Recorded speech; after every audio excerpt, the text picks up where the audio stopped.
Hello दोस्तों। तो कैसे हो आप सभी लोग। आज हम वापस से एक नई वीडियो में आ चुके हैं। आज हम लोग क्लास 12 इलेक्ट्रोकेमिस्ट्री का रिप्रेजेंटेशन ऑफ सेल सीखने वाले हैं और इस वीडियो के बाद आपको कोई वीडियो देखने की जरूरत नहीं पड़ेगी। इतना अच्छा आसान तरीके से आपको क्लैरिफाई हो जाएगा ये वीडियो। तो चलिए शुरू करते हैं। आखिर सेल रिप्रेजेंटेशन कैसे लिखते हैं और कुछ ट्रिक्स भी बताऊंगा जिससे वो लिखने में आसान होगा। एनोड और कैथोड में आपको क्लैरिटी हो जाएगी किस तरफ एनोड होगा किस तरफ कैथोड होगा। तो चलिए आज का वीडियो हम शुरू करते हैं। ठीक है, तो यहाँ पे दिया हुआ है सेल रिप्रेजेंटेशन ऑफ फॉलोइंग। मतलब फॉलोइंग में यहाँ पे मैं फिलहाल के लिए आपको 3 ठो सेल रिप्रेजेंटेशन सिखा दूंगा। आगे जाके और वीडियोस आएंगी उसमें और अच्छे से और इससे अपर लेवल के सेल रिप्रेजेंटेशन वीडियो हम सीखेंगे। ठीक है, तो चलिए शुरू करते हैं। तो यहाँ पे हो जाएगा कि यहाँ पे दिया हुआ है Zn सॉलिड में है और Cu एक्वस में है। देखिए सॉलिड यह क्या हो गया, यह सॉलिड हो जाएगा सॉलिड और ये हो गया एक्वस। ठीक है, एक्वस सॉल्यूशन होता है। ठीक है, और इधर सॉलिड एक्वस है, Zn किस में है, एक्वस सॉल्यूशन में है और Cu किस में है, तो सॉलिड में। ठीक है, तो यह यहाँ तक कंफर्म है तो यस लिख दीजिए। ठीक है, तो यहाँ पे अब देखिए यहाँ पे ये Zn जो है इस पे कोई भी इलेक्ट्रॉन नहीं है। यहाँ पे जो आप दिख रहे हैं Zn पे कोई इलेक्ट्रॉन नहीं है। वहीं इधर Zn एक्वस पे +2 इलेक्ट्रॉन है। तो यहाँ पे अगर जो ये देखिए आपको नॉर्मली मैं बता दूं, थ्योरेटिकली नहीं, तो अगर जो इसमें अगर जो बढ़ोतरी हो रही है, मतलब ये अगर जो बढ़ रहा है, ये वाला जो बढ़ रहा है, तो ये वाला जो बढ़ रहा है यहाँ पे देखिए यह कुछ नहीं है। तो इसे हम क्या कहते हैं, इसे हम ऑक्सीडाइजेशन कहते हैं। इसे हम क्या कहते हैं, इसे हम कहते हैं ऑक्सीडाइजेशन या फिर ऑक्सीडेशन भी कह सकते हैं। क्या, ऑक्सीडेशन, ऑक्सीडेशन। ठीक है, और यहाँ पे ये Cu है और यहाँ पे देखिए यहाँ पे आके यहाँ पे कुछ 0 हो जाएगा और यहाँ पे +2 है। +2 से यहाँ पे 0 हो गया, आई मीन घट गया। यहाँ पे घटने को हम क्या कहते हैं, रिडक्शन कहते हैं। इसको हम क्या कहेंगे, तो रिडक्शन। और वहीं पे एक रेडॉक्स रिएक्शन होता है जहाँ पे ऑक्सीडेशन और रिडक्शन दोनों होता है। तो ये कौन सा एक प्रक्रिया है, यह रेडॉक्स रिएक्शन है जिसमें ऑक्सीडेशन और रिडक्शन दोनों होता है। यानी इलेक्ट्रॉन बढ़ता भी है इलेक्ट्रॉन घटता भी है। ठीक है, और उसको हम सेल के रूप में रिप्रेजेंट करेंगे। तो मैं आपको एक ट्रिक बता देता हूँ। तो यहाँ पे ट्रिक होता है एक कि LOAN। ठीक है, LOAN, लोन का मतलब क्या होता है, L फॉर लेफ्ट, L का मतलब हो जाएगा लेफ्ट। क्या, तो ये वाला जो ये जो है वो लेफ्ट हो गया और ये वाला जो है वो राइट हो गया। ठीक है, लेफ्ट कौन सा हो गया, राइट कौन सा हो गया, समझिए। मान लीजिए ये लेफ्ट हो गया और ये राइट हो गया। तो ये लेफ्ट वाले पे मैं बता रहा हूँ। अगर एक मान लीजिए ये एक मान लीजिए यह अगर एक हो गया कि यह एनोड हो गया, तो यह ऑटोमेटिक क्या हो जाएगा, यह कैथोड हो जाएगा। ये वाला कौन सा हो गया, कैथोड हो गया, ये वाला एनोड हो गया। ठीक है, तो ये लेफ्ट हो गया O फॉर ऑक्सीडाइजेशन। जब लेफ्ट में ऑक्सीडाइजेशन हो, ठीक है, ऑक्सीडाइजेशन, SATION, ऑक्सीडेशन को हम किस तरफ रखेंगे, मान लीजिए इधर X है और यहाँ पे X यहाँ पे जैसे है, यहाँ पे 0 है, यहाँ पे +2 हो गया, X हो गया और यहाँ पे X +2 हो गया। तो इन दोनों को जब हम एक तरफ रखेंगे यानी X, X +2, तो यह कौन सा हो गया, इसको हम लेफ्ट और ये ऑक्सीडाइजेशन को लेफ्ट में रखते हैं। ठीक है, और ये किस पे हो गया, यह एनोड पे रहता है। ये किस पे होता है, आगे मैं अगर दिखा दूंगा तो आपको और क्लैरिफाई हो जाएगी। तो ये आपको लेफ्ट में, और यह कौन से टर्मिनल पर रहता है, ये एनोड टर्मिनल। बैटरी में टोटल कितने टर्मिनल होते हैं, 2 टर्मिनल होते हैं, एक एनोड होता है और एक कैथोड होता है। इसमें कोई झंझट नहीं है।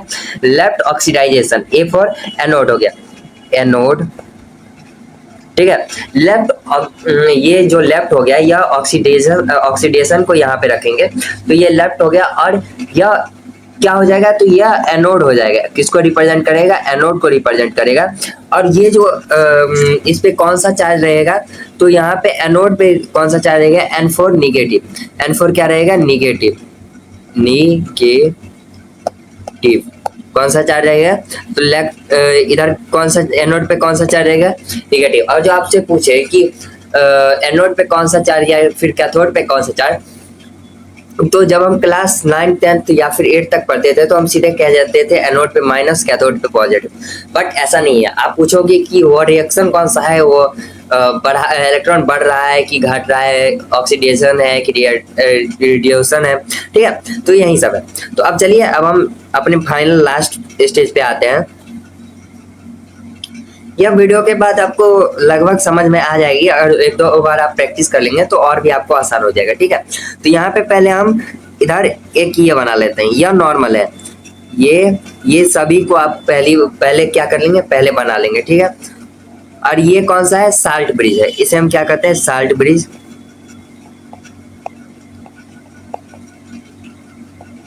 आप लोगों ने पढ़ा होगा कि ये एक बीकर है, इसमें एक Zn वाली है, इसमें Zn है, कौन सा है, Zn है। और ये वाले बीकर पे कौन सा है, Cu पे। हर एक स्टेप ध्यान से देखिएगा क्योंकि हर एक स्टेप इंपॉर्टेंट है, ठीक है। यहाँ पे हो जाएगा, यहाँ पे ये किस चीज का विलयन है, Cu का है। ये Cu का रॉड है और यह विलयन किस चीज का है, CuSO4 माइनस, CuSO4 माइनस का है। यह किसका है, ZnSO4 माइनस, ठीक है। SO4 माइनस का सॉल्यूशन है, ठीक है। यह सॉल्यूशन है किस चीज का, ZnSO4। यह सॉल्यूशन है CuSNO4, ठीक है। और ये हो गया। और इन दोनों के बीच एक पाइप लगा रहता है जिसको इंटरनल सर्किट कहते हैं, ठीक है। इंटरनल सर्किट को हम क्या कहते हैं, salt bridge, SALT, salt bridge. जो इन दोनों को, मान लीजिए इससे इलेक्ट्रॉन फास्ट निकल जाएगा और इधर से स्लो निकलेगा तो क्या हो जाएगा, वोल्टेज फ्लक्चुएट करेगा, यानी बॉल जलेगा, फिर ज़्यादा बल्ब का ब्राइटनेस हो जाएगा, कम हो जाएगा। इसी को मैनेज करने के लिए इसमें बराबर पॉजिटिव निगेटिव भरा जाता है जिससे फ्लक्चुएशन ना हो। और इससे एक जुड़ा रहता है, यह इंटरनल सर्किट हो गया, इंटरनल सर्किट। और ये क्या हो गया, एक्सटर्नल सर्किट। यह हो गया external circuit, CIRCUIT, external circuit. और इससे क्या जुड़ा रहता है, एक स्विच। और इससे एक जुड़ा रहता है बल्ब, ठीक है। यह मैं अभी आपको आउटपुट से बता रहा हूँ और आप कहिएगा तो इस पर मैं एक और नया वीडियो बना दूंगा जिससे आपको ये और अच्छे से क्लैरिफाई हो जाएगा। जिससे अभी इस पे क्या होगा, यह हर एक चीज इंपॉर्टेंट है इसलिए मैं बता रहा हूँ, नहीं तो मैंने नहीं बताता, ठीक है। यहाँ पे ये जो है, यहाँ पे Zn इससे आके सट जाएगा, इस Zn रॉड से आके सट जाएगा और वहीं Cu रॉड से आके सट जाएगा, यहीं Zn जो है इससे कूद जाएगा, यानी इससे इलेक्ट्रॉन निकलेगा, इस पे इलेक्ट्रॉन चढ़ेगा, ठीक है। समझ गए मैं इसे किस लिए बताया, क्योंकि आपको यह क्लैरिफाई हो जाए मैंने यह ऐसा क्यों किया, ठीक है। यहाँ पे ये सॉल्ट ब्रिज हो गया। मैंने आपको बताया था कि ऑक्सीडेशन होगा और अगर ऑक्सीडेशन होगा तो लेफ्ट में रखेंगे। यह कौन सा हो गया, यह लेफ्ट हो गया, यह लेफ्ट हो गया आपका, और ये हो गया राइट, ठीक है। यह लेफ्ट हो गया और यह राइट हो गया, ठीक है। और यहाँ पे आपको पहले, जब यहाँ पे सॉलिड है, इन दोनों को आपको सेम जाति का है तो सेम साइड रखना है। चलो इसे हम बाद में कर लेंगे, ठीक है, इससे मिला देते, ठीक है। तो इधर हम पहले ZnS, आपको याद रखना है कि दोनों तरफ इस साइड जो है सॉलिड होना चाहिए, और सॉलिड नहीं होगा, सॉलिड ना होकर इन दोनों के तरफ कुछ और हो जाए तो वो हम अगली वीडियो में चर्चा करेंगे, ठीक है। इधर सॉलिड होना चाहिए और Cu इधर हो जाएगा। अभी पहले मैं इसको लिख देता हूँ, Zn+2, इधर क्या हो जाएगा, एक्वस हो जाएगा। और इधर क्या हो जाएगा, इधर Cu एक तरफ हो जाएगा, यानी रिडक्शन दूसरे तरफ जाएगा। जब लेफ्ट साइड ऑक्सीडेशन होगा तो राइट साइड क्या हो जाएगा, रिडक्शन हो जाएगा ऑटोमेटिक, ठीक है। तो इधर मैं लिख देता हूँ Cu+2, यहाँ पे एक्वस हो जाएगा। यहाँ पे देखिए साइड में हमेशा सॉलिड होना चाहिए, आपको याद रखना है, ठीक है। तो यहाँ पे आ जाएगा Cu सॉलिड। देखिए अब इधर भी सॉलिड है, इस साइड भी, इस साइड में सॉलिड है, साइड में सॉलिड है, ठीक है। और इस साइड में सॉलिड है, ठीक है, साइड में सॉलिड है, ठीक है। मैं इसको आप अच्छे से भी बता दूंगा, पहले आप रफली समझ लो कैसा होता है, ठीक है। तो यह सॉलिड है। अब ये दोनों अलग प्रजाति का है, ये दोनों मैं आपको बता दूं तो ये अलग प्रजाति का है, ये अलग प्रजाति का है, ठीक है। और ये अलग प्रजाति, ये एक्वस है और ये सॉल्यूशन सॉलिड है, ठीक है। यह सॉलिड या एक्वस, लेकिन है दोनों Cu ही, ठीक है। तो इधर राइट साइड में, और यह एनोड, अब मैं ये लिख देता हूँ कौन सा एनोड कौन सा कैथोड होगा। लेफ्ट ऑक्सीडेशन होगा तो यह एनोड हो जाएगा, एनोड। और यह आपका क्या हो गया, ये अगर राइट हो गया, 1 मिनट,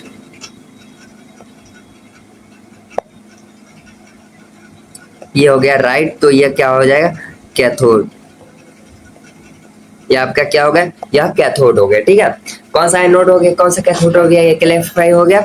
अब देखिए, अब क्या करना है, अब हमें एट लास्ट करना है कि इन दोनों को अलग करना है, इन दोनों के बीच में हमें डंडा डाल देना है। ये कौन सा डंडा, यह डंडा डाल देना है ताकि दोनों अलग हो जाए, और ये आपका आंसर आ गया। अगर मैं इसे अच्छे से लिखूं तो ये कैसे लिखूंगा, सबसे पहले मैं एक ऐसे कर लेता हूँ, और फिर एक ये साल्ट ब्रिज हो गया, यहाँ इसका नाम हो गया साल्ट ब्रिज। ठीक है, और मैं अब लिख देता हूँ इसको Zn हो गया, इस तरफ Zn सॉलिड हो गया, Zn+2, Zn+2 एक्वस हो गया। ठीक है, 1 मिनट,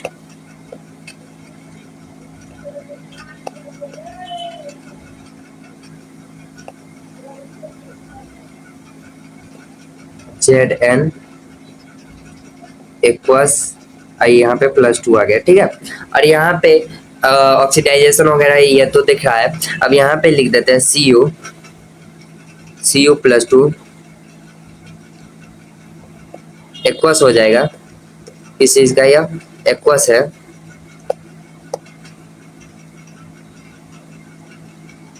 ठीक है, और यहाँ पे बीच में मैं डंडा डाल देता हूँ, और यह हो जाएगा आपका Cu। यहाँ पे ये सॉलिड हो गया, और यह क्या हो गया, बस यहाँ पे देखिए, यहाँ पे मैं अगर जो आपको दिखाऊं, यहाँ पे क्या हो रहा है, यहाँ पे ऑक्सीडेशन हो रहा है, यहाँ पे रिडक्शन हो रहा है। ठीक है, तो ये, और ये वाला क्या हो गया, साल्ट ब्रिज। और लास्ट, एट लास्ट में लिखना पड़ेगा क्या है, तो ऑक्सीडेशन हो रहा है तो यह एनोड हो जाएगा, एनोड। ये आपका कैथोड हो गया, CaThoDe कैथोड। ठीक है, समझ गए यहाँ पे। अब मैं अगला बनाता हूँ। अगर जो आप यह समझ गए होंगे तो अगला वाला आप पॉज करके पहले बना लीजिए, तो मैं अब ट्राई करता हूँ अगला वाला। ठीक है,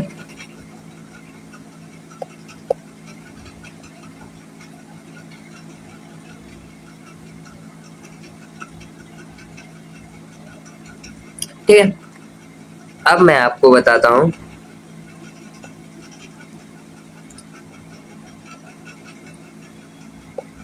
अगेन यहाँ पे क्या हो रहा है, तो यहाँ पे ऑक्सीडेशन हो रहा है। क्या हो रहा है, यहाँ पे ऑक्सीडेशन हो रहा है,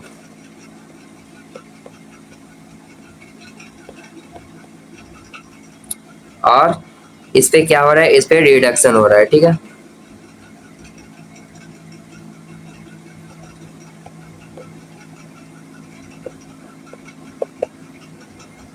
अगेन हमें क्या करना है, अगर यहाँ पे लेफ्ट में है, लेफ्ट और लेफ्ट ऑक्सीडेशन होगा तो एनोड निगेटिव होगा। ठीक है, लेफ्ट में हम रखेंगे ऑक्सीडेशन को तो एनोड निगेटिव हो जाएगा। तो यहाँ पे मैं लिख लेता हूँ, पहले ये बना लेता हूँ।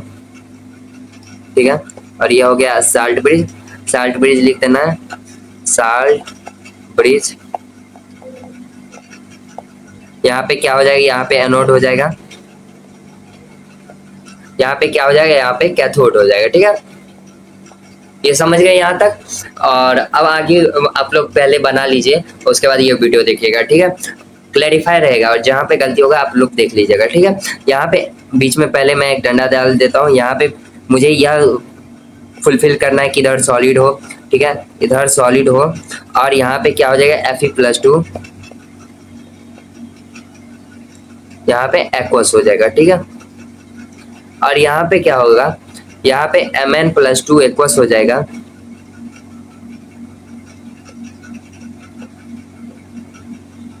और यहाँ पे Mn सॉलिड हो जाएगा।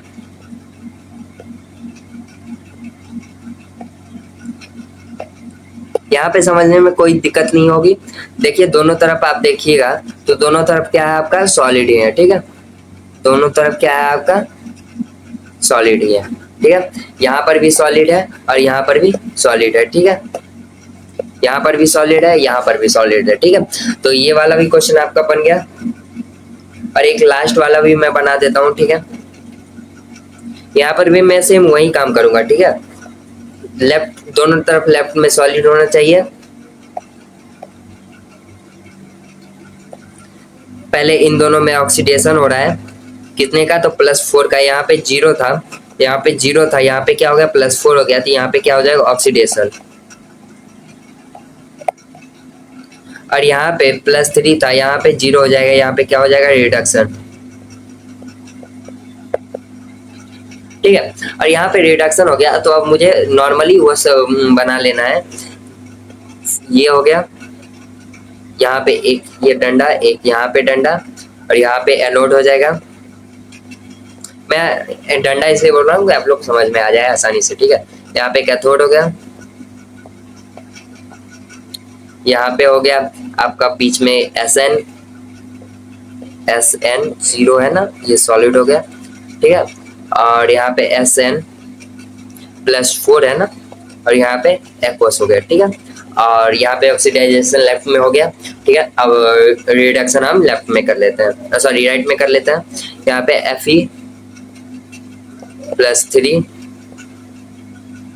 एक्वस में है, नो प्रॉब्लम। यहाँ पे Fe रिडक्शन हो गया, यह सॉलिड में है, नो प्रॉब्लम, नो झंझट। यहाँ तक हो गया। अगर जो आपको यह वीडियो पसंद आई हो तो वीडियो को लाइक और चैनल को सब्सक्राइब कर लीजिएगा। ठीक है, और समझ में आ गया होगा। अगर कहीं पे दिक्कत होगा तो बता दीजिएगा। आगे अगर जो हम देखेंगे आगे वाला में, देख लीजिए एक बार।